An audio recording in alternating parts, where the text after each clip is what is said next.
पूरी दुनिया में आपने भगवान शिव को हमेशा नंदी की सवारी करते देखा होगा, लेकिन भारत में एक ऐसी जगह है जहां महादेव नंदी पर नहीं बल्कि एक मेंढक की पीठ पर सवार हैं। इतना ही नहीं, यहाँ नंदी बैठे हुए नहीं बल्कि अपने प्रभु को देखने के लिए खड़े हैं। कहते हैं इस मेंढक मंदिर में मांगी गई मुराद कभी खाली नहीं जाती। लेकिन आखिर एक राजा को मेंढक का मंदिर क्यों बनाना पड़ा?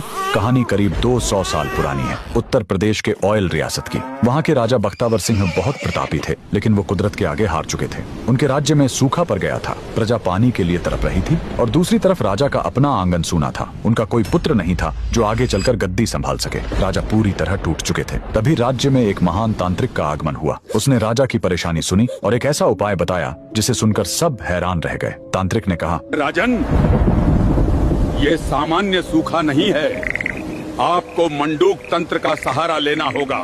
मेंढक ही वो जीव है जो बादलों को बुलाता है। आपको एक ऐसा मंदिर बनवाना होगा जो मेंढक की पीठ पर टिका हो।